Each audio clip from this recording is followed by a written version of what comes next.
It was a beautiful morning on the island of Sodor. Thomas the Tank Engine's blue paint sparkled in the sunshine as he puffed happily along his branch line with Annie and Clarabelle.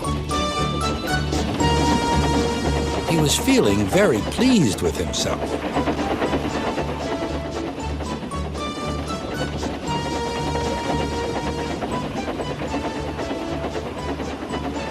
"Hello, Thomas," whistled Percy. "You look splendid." "Yes, indeed," boasted Thomas. "Blue is the only proper color for an engine." "Oh, I don't know. I like my brown paint," said Toby. "I've always been green. I wouldn't want to be any other color either," added Percy. "Well, well, anyway," huffed Thomas, "blue is the only color for a really useful engine. Everyone knows that." Percy said no more. He just grinned at Toby.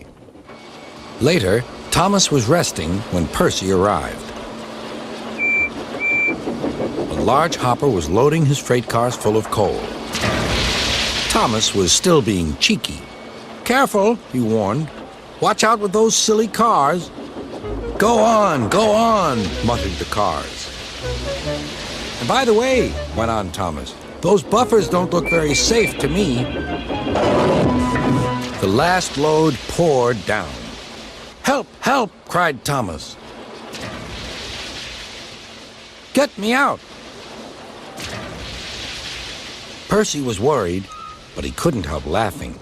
Thomas's smart blue paint was covered in coal dust from smokebox to bunker.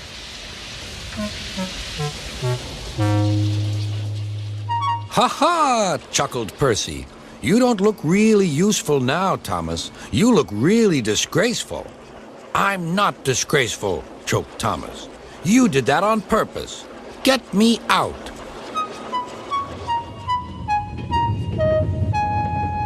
It took so long to clean Thomas that he wasn't in time for his next train. Toby had to take Annie and Clarabelle. "Poor Thomas," whispered Annie to Clarabelle. They were most upset.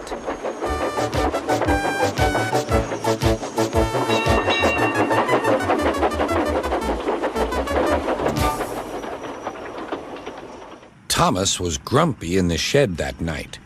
Toby thought it a great joke, but Percy was cross with Thomas for thinking he had made his paint dirty on purpose. Fancy a really useful blue engine like Thomas becoming a disgrace to Sir Topham Hatt's railway.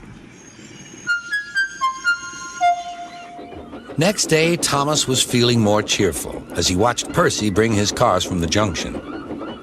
The cars were heavy and Percy was tired.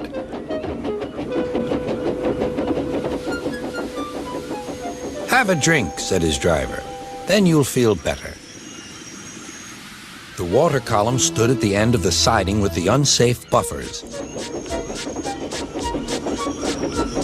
Suddenly, Percy found that he couldn't stop. The buffers didn't stop him either. "Oh!" wailed Percy. "Help!" The buffers were broken, and Percy was wheel-deep in coal. It was time for Thomas to leave. He had seen everything. "Now Percy has learned his lesson, too," he chuckled to himself.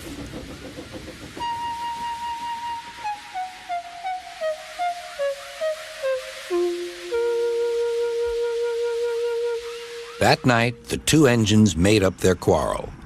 "I didn't cause your accident on purpose, Thomas," whispered Percy.